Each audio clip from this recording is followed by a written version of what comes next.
Throughout the long and heralded history of Nintendo, there have been many interesting and unique franchises that have been created by their hand. Each and every one of them was highly innovative in their genres, with some even shaping their own.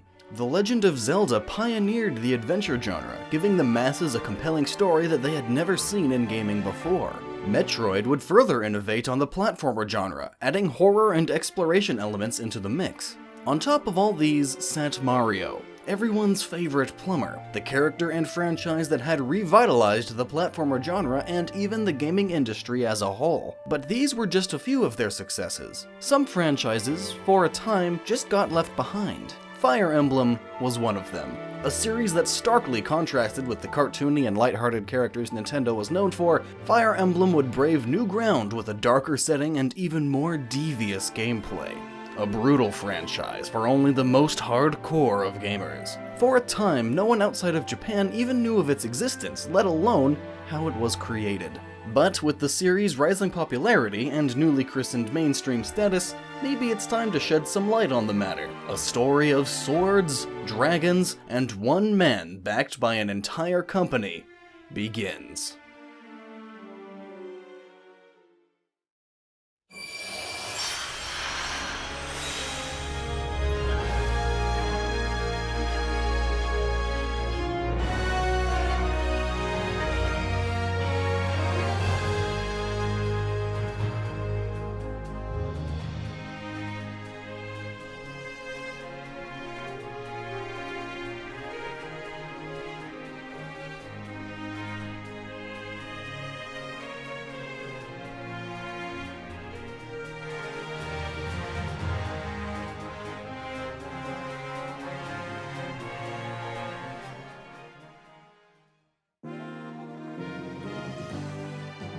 The story of Fire Emblem's development takes us back all the way to 1973, in the early years of Nintendo's development as a game maker. The company had decided to expand its ventures into a new frontier, electronics. To do so, they split their newly founded electronics department into three branches: R&D1, R&D2, and R&D3. Out of all of these though, R&D1 would prove to be the most prominent. Shigeru Miyamoto, the iconic Nintendo game visionary, got his start here, where he worked under Gunpei Yokoi, the eventual creator of the Game Boy. Several years after Miyamoto left due to the success of Donkey Kong, a group of R&D1 programmers formed their own company, Intelligent Systems, and was almost bought on the spot by Nintendo. This new group, under the tutelage of Yokoi, would strive to create new games that were far different from any standard Nintendo affair. Their first effort was Famicom Wars. Releasing in 1988, Famicom Wars became the first in a long line of strategy games for the company.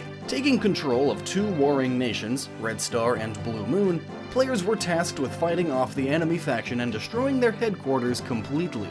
It was a standard strategy game in all but name. Now with their feet wet in the genre, the team was bent on creating a franchise worthy of their name. After Famicom Wars' release, Intelligent Systems had diverted its attention to more simulation-based games. They wanted to do something like Famicom Wars, but with a new spin on it that was wholly original. But who would craft this new masterpiece? One man would answer that call.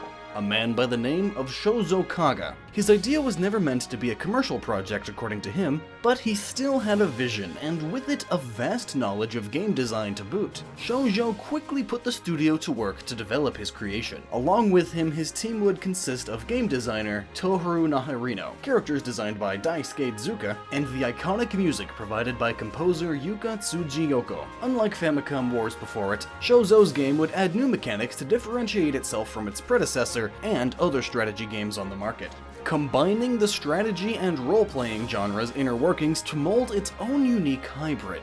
There would be nothing quite like it for some time. Even though it wasn't the most technically advanced game on the NES, it was still groundbreaking in more ways than one. And on April 20th, 1990, after 2 years of hard work, Japan would be the first to understand this. Fire Emblem. Ankokuryu tu Hikari no Suguri, roughly translating as Fire Emblem Dark Dragon and Sword of Light. This was the first mainstream strategy RPG on the market. beating out other titles such as Sega's Shining Force and Super Robot Tyson for acclaim.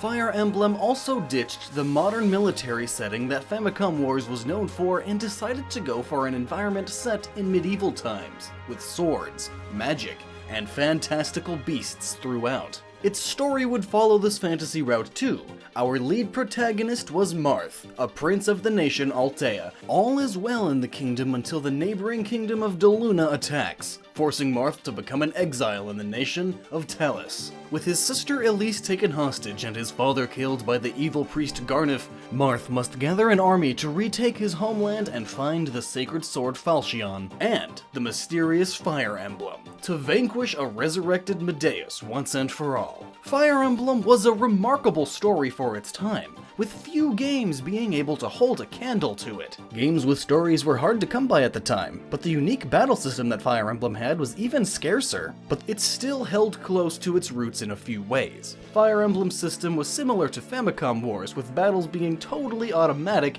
and decided by offensive and defensive numbers alone on a grid-based system. But after that, it started to branch off into its own beast. Battles took place against individual units instead of huge groups of troops attacking each other. It was also less about building troops and sending them off to their deaths like in Famicom Wars, and had a deeper connection to its troops. Fire Emblem's characters were unique in their own right, and each and every one of them had their own purpose. There were your classic mages, knights, and spearmen alike, but there were also Pegasus Knights and dastardly thieves to wield at your leisure. Nearly all of them could be promoted to more powerful classes like the Dragon Knight, and leveled up with standard RPG mechanics. It was an interesting system that Shozo and his team had created, but these were not the things that Fire Emblem would truly be known for. Its difficulty would be the main reason. This difficulty was the side effect of one of Fire Emblem's creations: permadeath.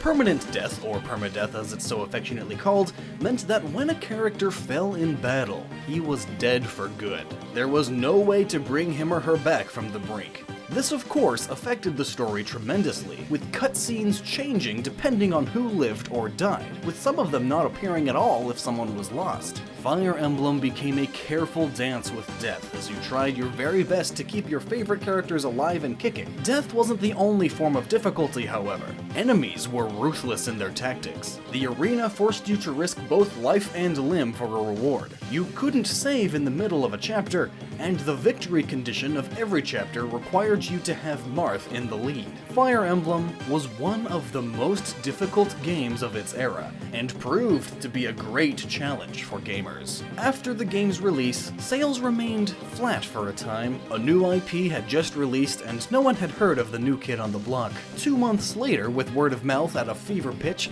the game was a success. A success that Nintendo wanted to replicate. But this entry would behave like many of Nintendo's other franchises. Super Mario Bros. 2, Zelda 2, The Adventure of Link, and many, many more were all vastly polarizing compared to their predecessors. You either loved them or you hated them. Fire Emblem Gaiden, or Fire Emblem Side Story, released in March of '92, and was more of the same with a bunch of added twists. Instead of being a truly direct sequel, it took the side of its name to heart. Paralleling the events of the first game, Fire Emblem Gaiden follows the story of two protagonists, Celcia and Alm. Both hail from the kingdom of Sofia in the land of Valencia, that is in a constant war between the neighboring kingdom of Rigel. Dropped in between these two warring nations, it is up to these childhood friends to build their own army, save the peaceful nation of Mira, and invade Rigel to finally bring peace to Valencia. A complicated plot for sure, but Fire Emblem Gaiden was still a proud successor of the series.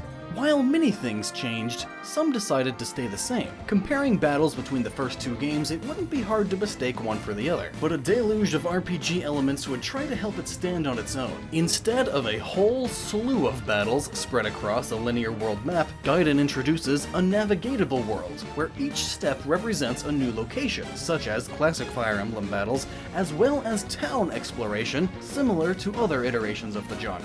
The battle system changed around too, with characters characters now being able to attain different classes. Difficulty was ramped up even more than before, and permadeath was as brutal as ever. If you lost enough units at a certain point, you couldn't even complete the game, something that many people found out the hard way.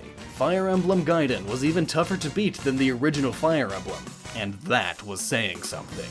Somehow, even amongst all of this, Fire Emblem Gaiden had managed to outsell its predecessor, shaking the second game curse that had plagued many Nintendo games before it. Intelligent Systems had a winner on its hands. A company that had formed from just a group of close colleagues had grown into its own, competing on the level of many of the Nintendo greats. The creation, Fire Emblem, was innovative for its time, molding the tactical RPG genre into what it is today. But its story and characters are what helped it stand out in a crowd of knockoffs and copycats. There was nowhere to go but up for this company, and its new proud vision. It was time to go super.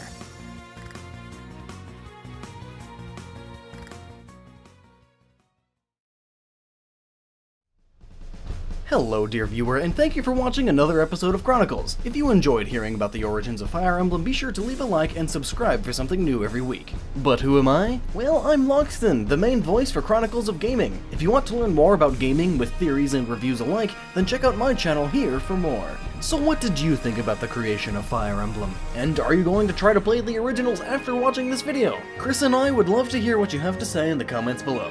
And so until next time, don't forget to stay awesome and continue that thirst for knowledge.